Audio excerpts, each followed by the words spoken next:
केंद्रीय मंत्री अमित शाह पश्चिम बंगाल के दुर्गापुर एयरपोर्ट पहुंचे, जहां गृह मंत्री अमित शाह आज बीरभूम में भाजपा पार्टी कार्यालय की आधारशिला रखेंगे और बेनी माधव स्कूल मैदान में एक जनसभा को संबोधित भी करेंगे। झांसी एनकाउंटर में मारे गए अतीक अहमद के बेटे असद और शूटर गुलाम की बॉडी को प्रयागराज में दफनाया जाएगा, जहां असद की कसारी मसारी कब्रिस्तान में कब्र तैयार कर दी गई है। बता दें कि शव लेने कोई नहीं आया है, जहां सुरक्षा कारणों को देखते हुए पुलिस खुद असद और गुलाम का शव लेकर प्रयागराज जाएगी। वहीं असद का शव नाना को सुपुर्द किया जाएगा। बता दें कि झांसी में पोस्टमार्टम के बाद महारानी लक्ष्मीबाई मेडिकल कॉलेज में इनकी बॉडी रखी गई है, जहां सुरक्षा के सख्त इंतजाम भी किए गए हैं। वहीं शूटर गुलाम की मां ने कहा है कि गलत काम का गलत नतीजा होता है। जहाँ यूपी STF के एनकाउंटर में मारा गया गुलाम की मां खुशनुदा ने कहा है, तुमने किसी को मारकर गलत नहीं किया है। उन्होंने कहा कि प्रयागराज में जितने भी गंदे काम करने वाले हैं वो जिंदगी भर याद रखेंगे। हमारे हिसाब से तो गलत नहीं किया। जब किसी को तुमने मारा गलत किया है, जो तुम्हारे पर कोई आया है तो हम कहेंगे गलत किया है, सही किया है। तो अच्छा लड़का था, माँ बाप के लिए था, सबके लिए था। ये 2-3 महीना से कौन इसको ले गया, कौन बहकाया। असद के एनकाउंटर को लेकर सपा प्रमुख अखिलेश यादव ने अपने बयान में कहा है कि पहले दिन से बीजेपी चुनाव को देखते हुए एनकाउंटर कर रही है। मैं बीजेपी से पूछना चाहता हूं कि जिन अधिकारियों ने एक ब्राह्मण मां बेटी पर बुलडोजर चलाया था, उन्हें क्यों नहीं मिट्टी में मिलाया गया। क्या आज का भारत यह है कि कमजोर की जान ले ले। उन्होंने कहा है कि संविधान में जो अधिकार है वो मिलेगा या नहीं। किससे कनेक्शन निकलते हैं क्या कहें, लेकिन पहले दिन से भारतीय जनता पार्टी चुनाव को देखते हुए इनकाउंटर कर रही है। और एक उदाहरण नहीं है, मैं तो बीजेपी से पूछना चाहता हूं कि जिस बुलडोजर ने, जिन अधिकारियों ने, प्रशासन ने एक ब्राह्मण मां और बेटी के ऊपर बुलडोजर चला दिया, आग लगा दी, उनका क्यों नहीं मिट्टी में मिला दिया।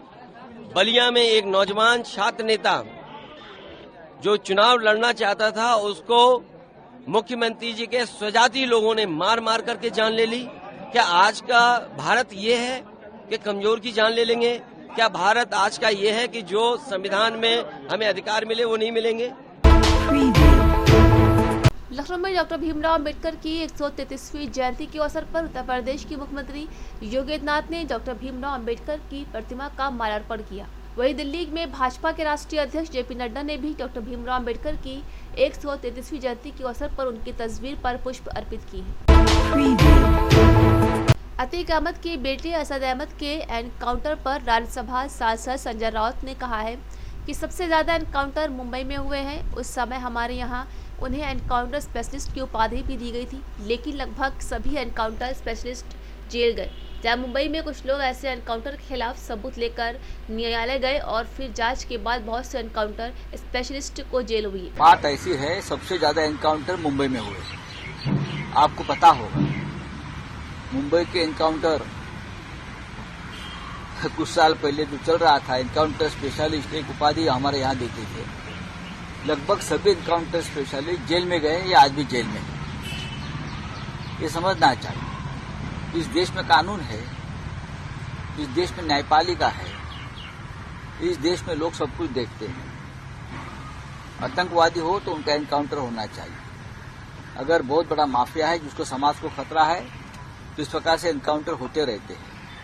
अगर लोगों ने कुछ सवाल खड़े किए हैं तो मुझे लगता है मुंबई में कुछ लोग ऐसे एनकाउंटर के खिलाफ कुछ सबूत लेकर न्यायालय में गए थे और न्यायालय ने हस्तक्षेप किया है, उसमें इंक्वायरी कमीशन बिठाया था।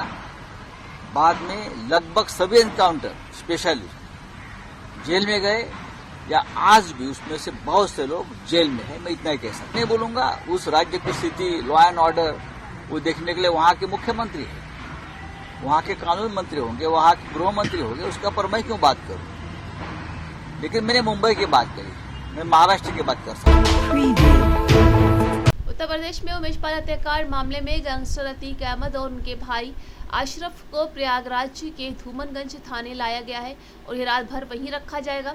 बता दें कि प्रयागराज JSM कोर्ट ने उन्हें 4 दिन की पुलिस हिरासत में भेजा है, जहां यहां दोनों को आमने सामने बोरी पर बैठाकर पूछताछ की गई। वहीं दोनों को अभी धूमनगंज पुलिस स्टेशन में ही रखा गया है, जहां पुलिस के मुताबिक वो इन्वेस्टिगेशन के दौरान बार बार असद के जनाजे में शामिल होने की मिन्नत कर रहे थे। वहीं पुलिस के 200 सवालों के सामने माफिया कभी असहज और कभी उग्र नजर आया, जहां हर सवाल पर जवाब देते हुए अतीक कतराता रहा और केवल हाँ हूँ में जवाब देता रहा, जहां कभी विवेचक को आंखें भी दिखाता रहा। प्रयागराज में राज्यपाल की पत्नी पूजा पाल ने असद और शूटर गुलाम के एनकाउंटर पर अपना बयान दिया है। उन्होंने कहा है कि अपराधियों की सजा कोर्ट तय करती है या फिर सरकार, जहां माफियाओं की ना कोई जाति होती है और न ही धर्म। उन्होंने कहा है कि ये एनकाउंटर आपराधिक सोच रखने वालों का हुआ है, अब अतीक का साम्राज्य भी खत्म हो जाएगा। देखिए, मैं समझती हूँ कि अतीक अहमद की बात नहीं है। मुझे लगता है कि देखिए ये आपराधिक बात है, क्योंकि देखिए जो अपराध करेगा तो आपराधिक की एक सजा है, कभी कोर्ट तय करती है, कभी सरकार तय करती है। और मुझे लगता है कि जो अपराध करते हैं तो वो भी कहीं ना कहीं इंसान हैं, और मुझे लगता है कि जो अपराध करते हैं और जो अपराधी होते हैं उनका कोई धर्म और उनका कोई अपनी दूसरे के प्रति इंसानियत वाली सोच होती नहीं है। तो मुझे लगता है कि ये जो इनकाउंटर हुआ है वो एक आपराधिक सोच और जो एक होनी चाहिए वो उसकी हुई है। तो इसलिए मैं कहना चाहूँगी कि जो कानून को हाथ में लेगा, जो समाज में गलतियाँ करेगा, जो समाज में कहीं ना कहीं लोगों को दुख पहुँचाएगा, तो कहीं ना कहीं उनके लिए भी चीज़ें कभी ना कभी आती हैं, बनती हैं, होती हैं। तो आज मुझे लगता है वही एक रूप आज यहाँ पर दिखा मुझे। लखनऊ की एनआईए कोर्ट ने आतंकी वलीउल्लाह को 2 अलग अलग मामलों में उम्र कैद की सजा सुनाई है, जहां उस पर 10,000 का जुर्माना भी लगाया गया है। बता दें कि पहला मामला वाराणसी में 2006 में हुए सीरियल ब्लास्ट में इस्तेमाल 2.5 किलो विस्फोटक सामग्री को पहुंचाने का है, जहां दूसरा मामला आरडीएक्स डोनेटर एवं फैक्ट्री मेड विदेशी पिस्टल के साथ पकड़े जाने का है। वहीं बुधवार को एनआईए कोर्ट के विशेष न्यायाधीश विवेकानंद शरण त्रिपाठी ने वलीउल्लाह को दोषी करार दिया था, जहां वलीउल्लाह को वाराणसी सीरियल ब्लास्ट मामले में पहले ही गाजियाबाद की कोर्ट फांसी की सजा सुना चुकी है।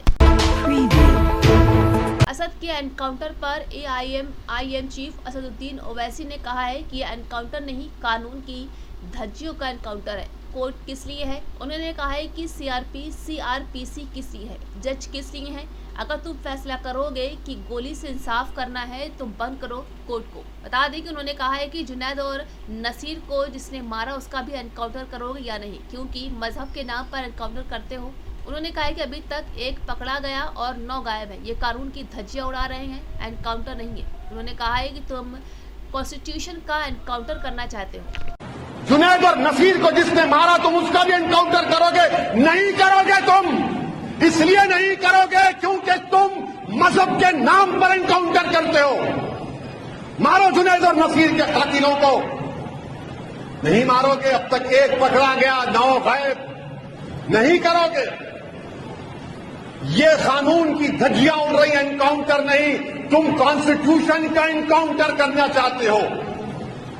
तुम रूल ऑफ लॉ को कमजोर करना चाहते हो। फिर कोर्ट किस लिए है? अदालत किस लिए है? सीआरपीसी, आईपीसी किस लिए है? जजेस किस लिए है? पब्लिक प्रोसिक्यूटर किस लिए है?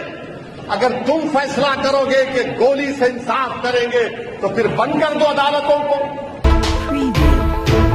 प्रयागराज में माफिया अतीक अहमद के बेटे असद के शव को सुपुर्द खाक करने की तैयारी शुरू हो गई है, जहां अतीक के चकिया स्थित घर पर काफ़ी भीड़ जुटी है। वहीं बुलडोजर से गिराए गए अतीक के मकान में शामियाना लगाया जा रहा है, जहां एनकाउंटर में मारे गए असद के शव को यहीं ला कर रखा जाएगा।